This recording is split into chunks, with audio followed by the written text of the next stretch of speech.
So yun mga boss, maglilinis tayo ng panggilid ng Rosy Royal 125. Ayan, makikita nyo yan, nalinisan ko na yan, iba hindi pa, kaya linisan natin to mga boss. Let's go. Ang gamit ko nga pala dito ay gasolina. Alisin nyo na lang yung mga oil cell nya sa o-ring mga boss, para hindi masira yung oil cell. Okay naman ipalinis yung gasolina mga boss hanggang talaga yung mga dumi nya.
At ayan mga boss, sa crankshell naman tayo mga boss. Makikita nyo, sobrang dumi nya. Ayan, panglinis ko lang yan ay gasolina.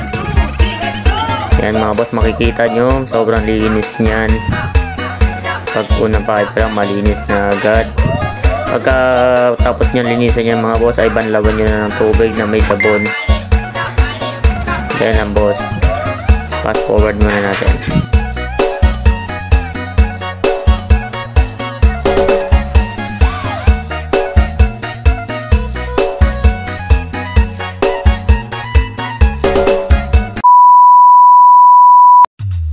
Hindi ko na pala napakita yung paglinis ng crankcase. Yan, makikita nyo mga boss, malinis na yan. Yung mga dumi-dumi na yan ay matagal na yun dyan, nagmantsa na yun dyan sa crankshell. Siguro matagal na hindi nalinisan. Yan, mga panggilid, nalinisan na rin. Pagkatapos yan, ikakabit na lang yan. Let's go. So yan mga boss, ikakabit na natin yung torque drive nya. Kailangan meron niyang grasa. Ang gamitin yung grasa dyan ay high temp, yung kulay blue. Ayan, ilagay nyo yung pin. Yan, sakto nyo lang yung pin. Pagkalagay nyo ng pin ay lagyan nyo ng grasa yung pagitan ng pin na yan. Huwag nyo na lalagyan yung pagitan yan mga boss. Iikot-ikot nyo na lang pag nalagay nyo na. Pagkatapos nyo mga boss, ibalik yung tatlong pin na yan. Lagay nyo ng grasa sa pagitan na yan sa loob. Huwag nyo na lagyan yan yung paikot na yan. Saka pag nabalik nyo na yung takip, yung lagayan ng spring ay paikot-ikotin nyo lang yung torque drive na yan para pumasok sa loob yung mga grasa nya.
ganyan gawin nyo mga boss, paikot-ikotin nyo lang yan, torque drive na yan. And then ikakabit na natin yung spring saka lining, tapos ikakabit na natin. At nalimutan ko pala sabihin mga boss, yung maliit na yan ay sa lining yan mga boss, baka mabaliktad kayo mga boss. At pagkatapos makabit mga boss, yung torque drive bearing na yan ay lagyan nyo ng grasa mga boss. Huwag nyo kakalimutan lagyan yan mga boss, pati yung spline na yan, dalawang spline na yan, saka doon sa may torque drive, para hindi mag-stack up yung pulley saka yung lining nya. Yan, kakabit na natin yung bola, and then yung slider piece naman, kaya nyo na yung pagkabit nyan mga boss, baka magkamali kayo ng lagay nyan. Yung Rossi Royal pala ay wala siyang magic washer. Hindi ko lang alam sa may bago ngayon kung merong magic washer. Yung pambelt pala ay wala siyang arrow.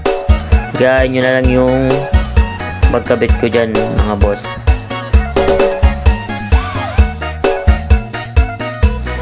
Ang sukat pala ng pulley nut ay 17, pati yung sa bell 17 din yung sukat ng nut.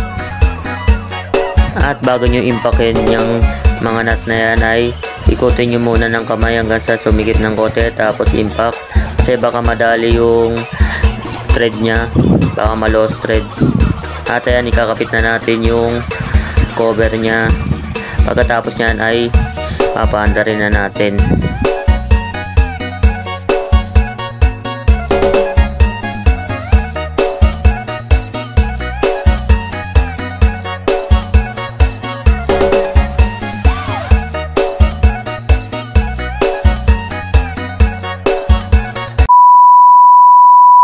Hindi ko nga pala kinabit yung filter doon sa may airbox kasi merong problema siya. Pag merong filter ay hirap mandar, parang nakalimiter, pero pag tinanggal siya ay wala siyang limiter, okay na okay siya. Papalitan naman niya ng owner mga boss. At yun lang ang video natin mga boss. Ingat kayo and ride safe.